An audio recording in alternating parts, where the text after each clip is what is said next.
So 3 space. No. And now for our feature presentation.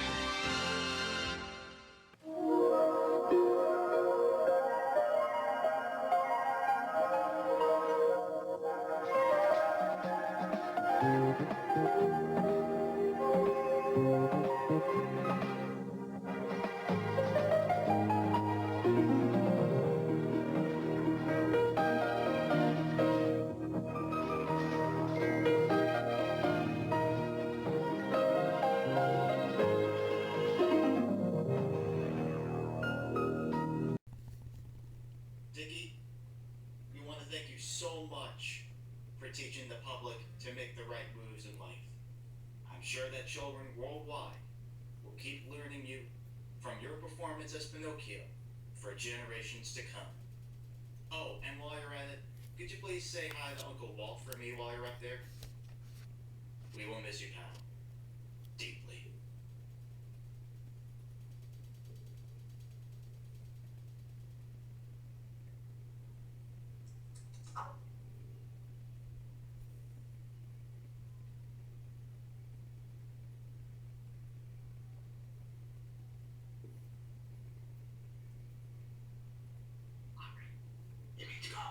Oh, right.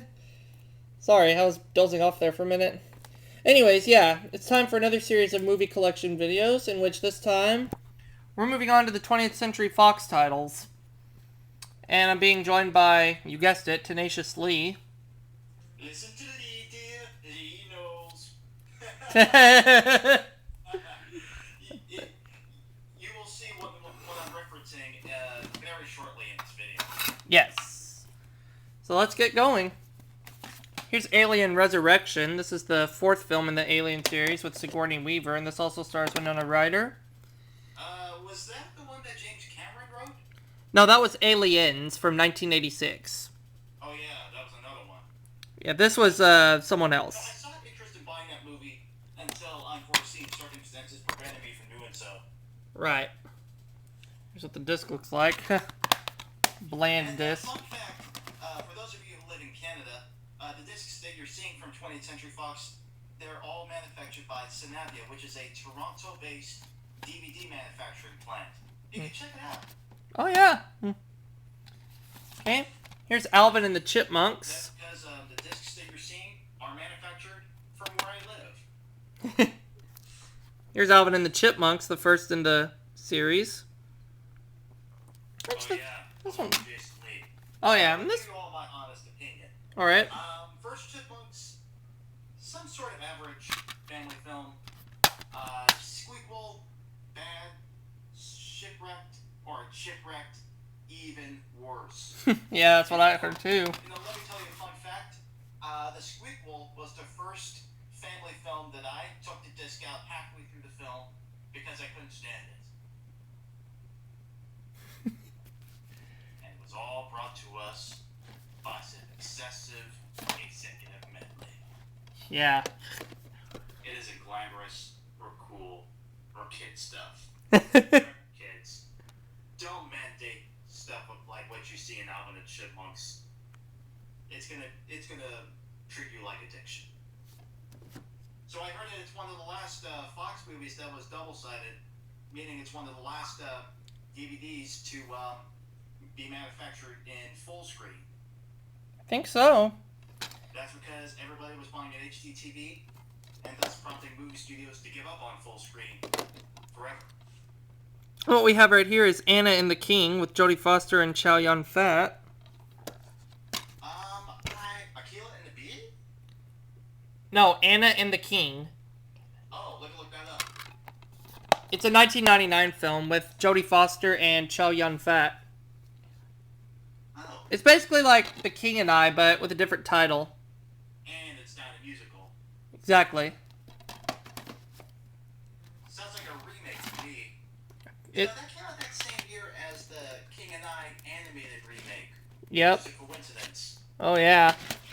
I guess people prefer this one over King and I. Or the musical itself and the Rodgers and Hammerstein 50s movie. Uh-huh. Right here we have Big Mama's House with Martin Lawrence. Was that the one that was made by Tyler Perry?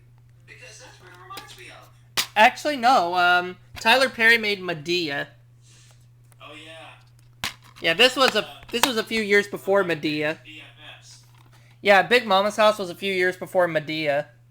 Oh yeah, that's when inspired it. Or Yeah. should I say, prompted a copycat of. Yep. Oh, and although, by the way, before you move on to the next movie, if you look at the playback side of the disc, you'll notice some numbers that actually looks like a calendar date. Here, let me show you. I'll be right back with an example. All right then. Let's see.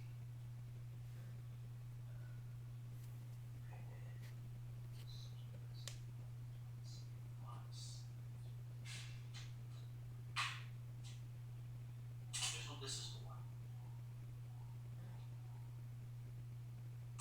Notice that there's a number followed by a date that looks like a year, month, and day. Uh-huh. Say, for example, I have the Three Stooges DVD, and the playback side says it was manufactured on June 8th, 2012. What does your disc manufacture date say?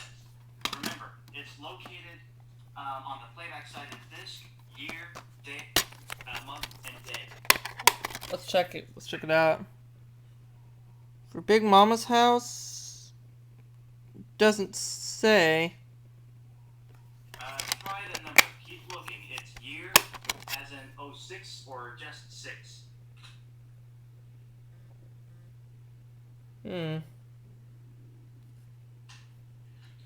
Let's see if I can find another example while you go skim through the rest of the movies. Okay. Let's go ahead and show the next DVD here, which is Broke Down Palace with Claire Danes, Kate Beckinsale, and Bill Pullman. Which two girls visit Thailand. And as they go to the airport, they're arrested because somebody put drugs in their luggage. So they serve. So they. Is this movie made after 9/11? No. That's because I believe this is one of those post 9/11 scenarios. Actually, this is from 1999. Oh. I think they've changed since the movie came out after 9/11. Yeah. So the two girls end up in a prison in Thailand for 33 years. Isn't that also the place where some people, instead of getting executed, they get punished by watching Batman and Robin? I don't know. Here, let me give you all a quote for those of you who don't need. Alright. Don't see. Alright. Don't get it? We have Broken Arrow with John Travolta and Christian Slater, made by John Woo, of course. Let me do research on that. Alright. 6. Yeah. John Woo. Samantha Mathis. Hans Zimmer of Ranking fame. That's right.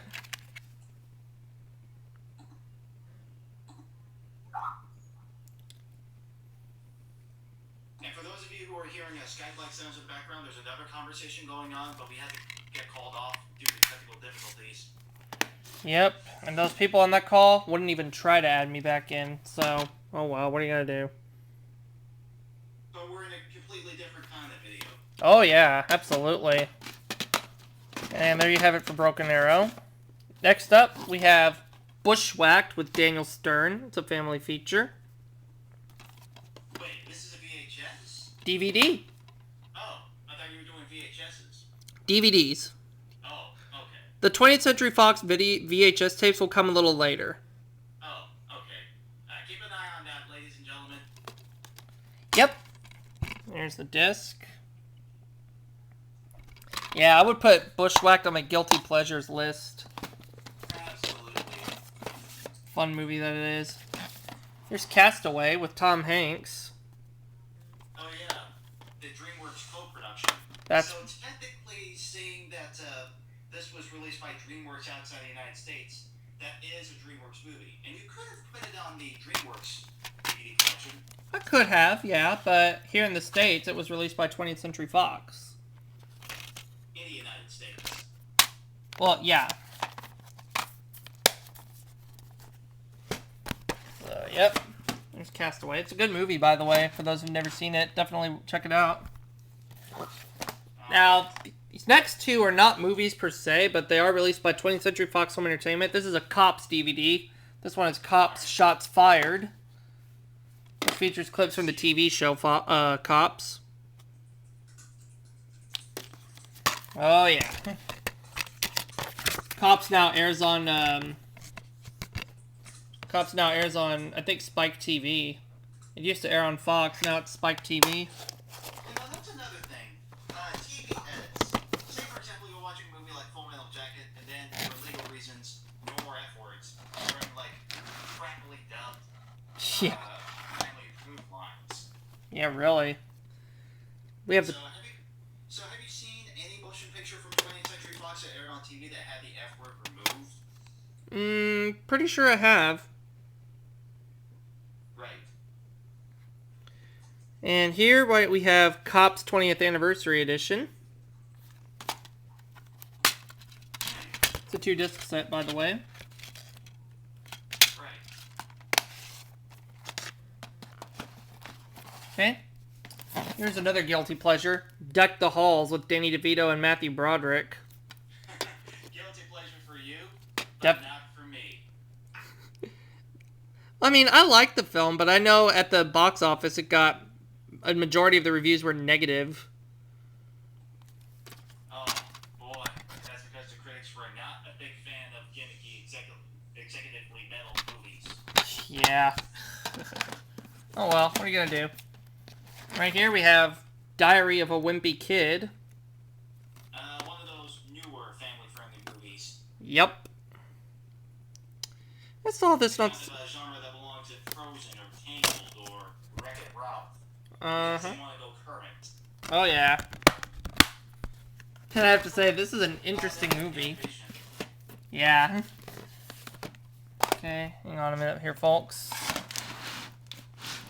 Okay. Here we have Don't Say a Word with Michael Douglas. What kind of words are they not supposed to say? F words, S words, H words? Well, let's just say it has to do with some kind of secret that Michael Douglas has to get out of Brittany Murphy, but she sings, I'll never tell. Yeah, not to mention doing a pretty good gay list with that voice. Yeah. Oops. And these next 4 sets right here are not movies, but they were released by Anchor Bay, but 20th Century Fox did produce the show. I have all 4 seasons of Doogie Howser, MD. I think that's because 20th Century Fox must have started ditching those older shows and making way for those newer projects. Uh-huh. Here's season 2.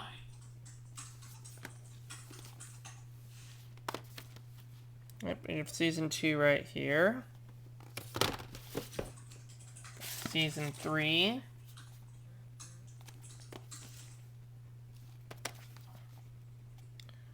Oh yeah, this show was created by Stephen Bochco and David E. Kelly, for those who didn't know. Here's season 4. This was the final season, of course. And there you have it. Now getting back to the movies. I had the Eddie Murphy film Dr. Dolittle on VHS, but on DVD I have Dr. Dolittle 2. I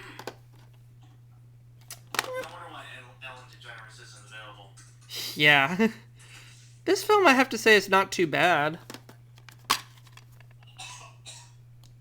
Excuse me. You're excused. Pretty funny film. Here we have Entrapment with Sean Connery and Catherine Zeta-Jones. Ooh, Catherine Zeta-Jones. Yes. That's what how the nostalgia critic calls her. She is pretty sexy, isn't she? Yeah. Oh, rough. That's the way your mother likes it, Trebek. Alright. Oh, Catherine, I would like to make her my daughter, right? Here's a Family Guy DVD, which is Family Guy presents Stewie Griffin, The Untold Story. Or as Lowe's would like to call it, Steiny Gruffin, the untold story. Yeah. Saw this movie. I've seen this hundreds of times. I guess that's for Oh yeah, this is definitely a very, very funny film. Yes. By the way, did Meg really turn into a man named Ron? Because this is one of those very few examples of a woman becoming a man, getting the man voice. I don't know. American Dad episodes, like the one where Stan becomes a woman, you can still hear Seth MacFarlane. Yeah. He's not completely a woman. Mm-hmm. Besides, if I was responsible for creating the show, I would have wanted the actual woman to voice the female version of the character. Like, imagine if I managed to pay all the rights and got Paige O'Hara on board to voice female Stan. I wonder how that will turn out. Yeah, it could be interesting. Like, she did Bill. Why not do female Stan? Or are the producers too cheap? Could be too cheap. I don't know. Well, they're getting the money for advertisements, so they have to spend it somewhere. Yep. And what you see right here is Firestorm, which stars Howie Long. Saw this movie, and I honestly don't know what I think of this film. But from what I understand, it was a box office flop, and the reviews were negative. And what about the critics? Did they hate it too?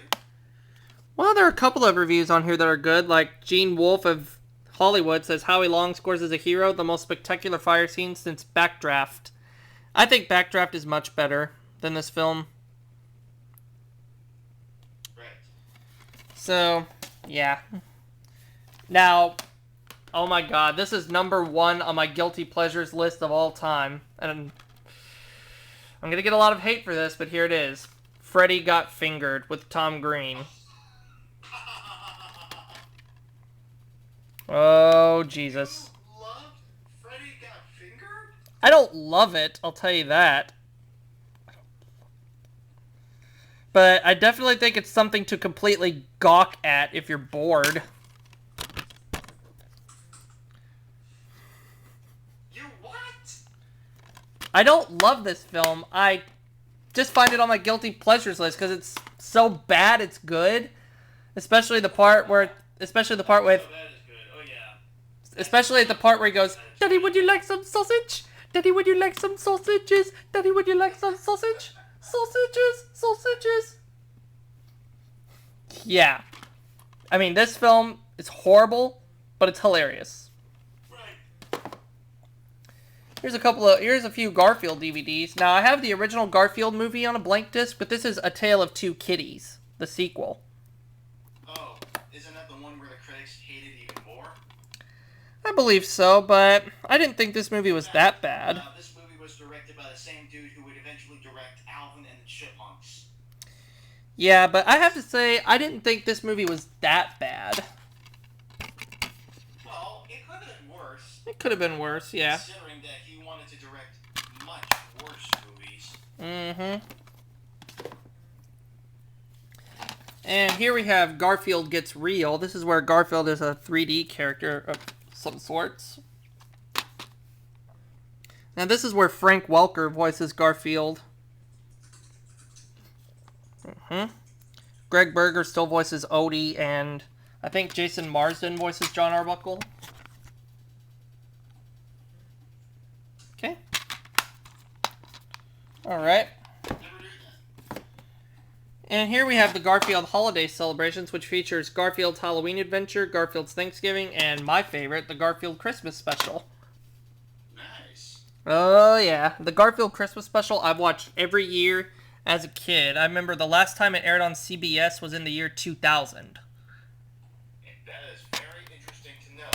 Pat Carroll, that is the same woman who did Ursula, and she did the grandmother. That's correct. That's correct. It is unbelievable. I wouldn't have guessed it myself either. Now, wait a minute. Why did Ursula take Ariel's voice away from her? Is it because she hates the sound of her low voice, or does she want to go into singing? She wanted What the hell? she wanted to turn into a beautiful woman in disguise so Prince Eric would marry her. Oh. I thought that she took her own in the music because world domination is her kind of hobby. Alright, back to Garfield Christmas. I'm not really into this whole Christmas in July thing. Well, I know, Lee, but it's just part of my... It was just released by 20th Century Fox Home Entertainment, so I figured I would include it. Oh yeah,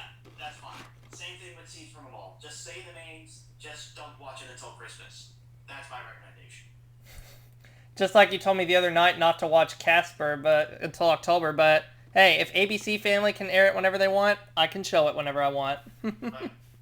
Oh well. During a thunderstorm for best results. That too. Speaking of storms, we have The Ice Storm with Kevin Kline, Joan Allen, and Sigourney Weaver. Like ice storm, like the kind of thunderstorm that has ice instead of rain. Good luck making a musical about that. Oh yeah, this movie, well, it was released by Fox Searchlight, and I actually like this movie. It's not that bad. I also know it got really good reviews as well. I see that. I need to show this movie sometime soon. I just don't know when, though. But it was directed by Ong Lee, who would later direct Crouching Tiger, Hidden Dragon. And Life of Pi. Oh, yeah, that too. Life of Pi. Along with the computer-generated tiger. Here's Joe Somebody with Tim Allen.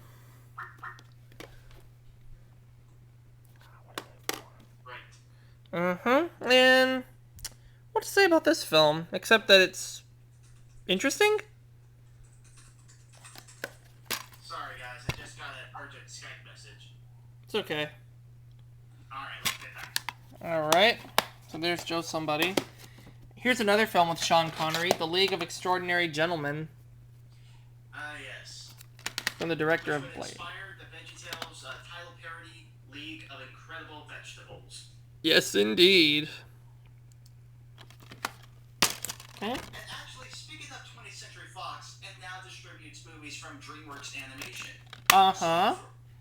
So probably in the near future, because that DreamWorks owns VeggieTales, probably subsequent VeggieTales episodes could soon be distributed by 20th Century Fox, which is a coincidence.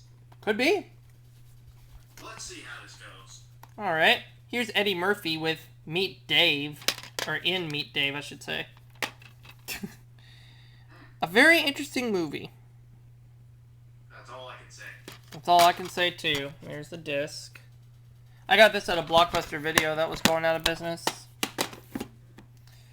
Here's an awesome one. Miss Blockbuster, you've been a good pal, and now Dickie will say hi to the video store chain that once dominated the movie industry. Yep. And here's Brad Pitt and Angelina Jolie with Mr. and Mrs. Smith. This movie is home to pop culture heaven. This movie was made to cash in on Brad and Angelina Jolie's current relationship. Mm-hmm. So pretty much, the writers thought it would be a good idea to make a rush story just so they could make a feature-length cash-in on the idea. Yeah. Okay. Like, did they enjoy it, or did they think it was actually a cash grab? I don't know. Let me look at Rotten Tomatoes right now. Go ahead. And while you're doing that, I'm going to show Mrs. Doubtfire the behind-the-scenes edition. Oh boy, the king of awesome family-friendly movies. This is like my kind of heaven. Oh, yeah. And by the way, back to Mr. and Mrs. Smith. Yeah? It got a 59% on Rotten Tomatoes. Yep. Now, Mrs. Back to Mrs. Doubtfire. You know, actually, for those of you paying attention to my voice, fun fact, I actually got to meet Mara Wilson, who was one of the actresses in the movie, and I got my DVD copy signed by her. He sure did, folks. That's true. And I a lucky kid. Now, what to say about this next film, Napoleon Dynamite? Holy dude. This was popular when I was a junior in high school. And I wonder what the budget was. I think it was like $400,000 or $4 million. Yeah, $400,000. But $46 million to the box office. it did. I mean, it did fair at the box office. But I have to say, this film is one of a kind. So the only other well-known actor in the movie was Diedrich Bader. Yes. Otherwise, I couldn't afford any other super large actor to be in it because Angela Lansbury, $1 million to get into one project. Yep. And here's Never Been She would have been the history teacher. Here's Never Been Kissed with Drew Barrymore and David Arquette. I remember seeing this in theaters back in 1999. And this is a pretty cute movie. Not bad for a high school chick flick. I thought you were talking about the Wedding Singer. Oh, The Wedding That was Singer? New Line. That was New Line. Yeah, that was New Line Cinema. Never Been Kissed. Never Been Kissed. That was the one. That was the one. Yeah, from 20th Century Fox. Next up, we've got classic cult comedy film, Office Space. Oh yeah, by the same guy who made King of the Hill and Beavis and Butthead. yeah, this movie's cool. Here's my impression. I am Cornholio. Are you threatening me? Yes. I must get TP for my bunghole. What did you? By the way, hey Lee. Yep. Excuse me. I believe you have my stapler, please. Yeah. I didn't know what else to say. That's my overall nutshell in Beavis and Butthead. And here's the Tim Burton film, Planet of the Apes. Not to be confused with Dawn of or Rise of Planet of the Apes. Correct. And I actually saw this one in theaters. Huh. Now, how did that idea come to be? Tim Burton, making the visuals for Planet of the Apes resemble very closely to The Nightmare Before Christmas. Something like that. Because Tim Burton is known for envisioning dark visuals in movies. That's right. This happened to Charlie and the Chocolate Factory, this happened to Big Fish, this happened to Sweeney Todd, this happened to Batman, this happened here. And here we have The Ringer with Johnny Knoxville, whose real name happens to be PJ Clapp. And I think my mom went to high school with the writer. Who, Ricky Blake? Yes. I'll be. But yeah, Johnny Knoxville's real name is Philip John Clapp. PJ Clapp. Hi, I'm Johnny Knoxville. Welcome to The Ringer, and thank you for allowing this cash grab to be possible. Yeah, because I know a majority of the reviews were negative, but I personally have fun with this film. Yes. And here we have... Movie, just don't rely on a single piece of pop culture. Just try to come up with an original story that actually fits your needs. Just do something that actually engages the audience. Don't just rush the story to some pointless idea just so you can do a cash grab on a certain pop culture thing at the time, like Tiffany doing the Jetsons movie, or all this modern pop crap from the Alvin and the Chipmunks trilogy. All that. And right here we have The Rocker from 2008 with Rainn Wilson. Not sure what to say about this film. I mean, I saw it in theaters, but the trailers looked awesome, but the movie itself was just weird. Well, let me check the response, mixed reviews. Go ahead. While you're doing that, I'll show The Sentinel with Michael Douglas. Another interesting movie here.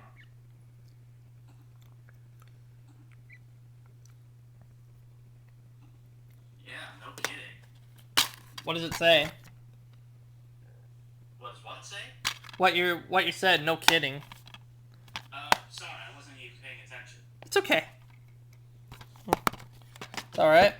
Here's a fun one. Shallow Hal with Gwyneth Paltrow and Jack Black. Oh yeah, the one where he came up with the Tenacious D song Lee. Yep. And that's how we got the name Tenacious Lee. Uh-huh. And this was made by the Farrelly brothers. Who would also make the Three Stooges, the movie. Yeah. This is a good movie right here. And what's we have next? Lee's gonna like this one. The Simpsons movie.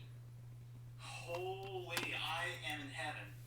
You know, one of its early animators was Phil Roman, whose prior credits include How the Grinch Stole Christmas, or Here's a Who, The Cat in the Hat, Bobby's World, all that good crap that was happening during that time. Oh, yeah.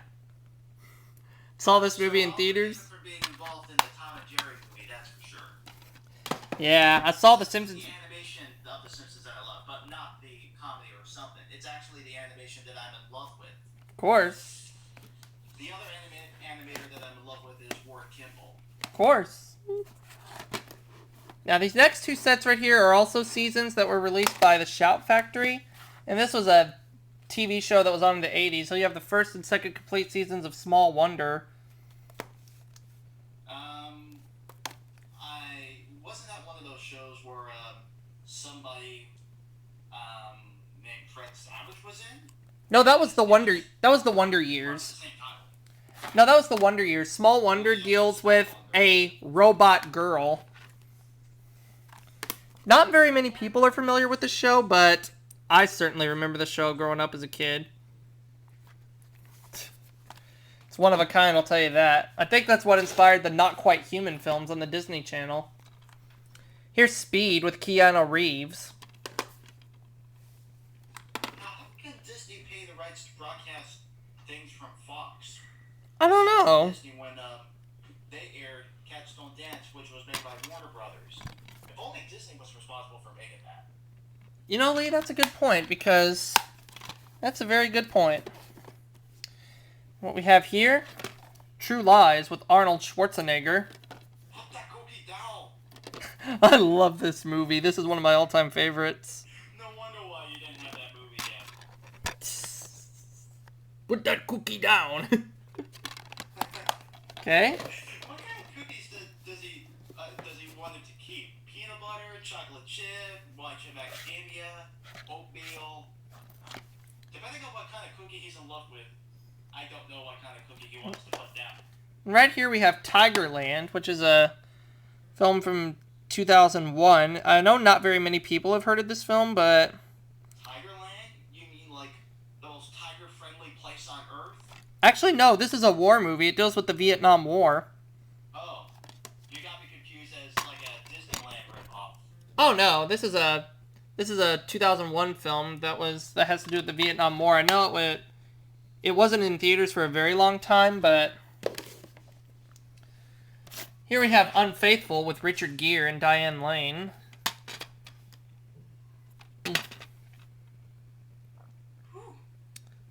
This movie's actually okay. It's not too bad. And here's a good film right here that's a biographical film dealing with someone's life. Walk the Line with Joaquin Phoenix and Reese Witherspoon. You know, I love the fact that Reese Witherspoon actually dyed her hair throughout filming. Oh, yeah. It's realistic. Yes, and this movie has one of the best soundtracks ever. If only she was available to open up her dating account. Yes. Yeah, this movie's definitely worth checking out. It deals with the life of Johnny Cash. And we have two movies left. We have Welcome to Mooseport with Ray Romano and Gene Hackman. Ray Romano best known for Everybody Loves Raymond. Romano was like a big shot. What to say about this movie? That's the question. Yep. And the final Fox DVD I have right here. I have Wing Commander with Freddie Prinze Jr. Based off the video game Wing Commander. I know the reviews for this movie were negative, but... You know, that makes me think about the part where are critics against video game movies? Might be, because I know they were against Super Mario Brothers. Right. But I actually enjoyed Wing Commander for what it is. It's a good sci-fi action flick. And there you have it for my Fox DVD collections. And I'll do more movie collections along the way. We'll catch you later, folks. And until then, folks, keep your feet on the ground and keep reaching for the stars.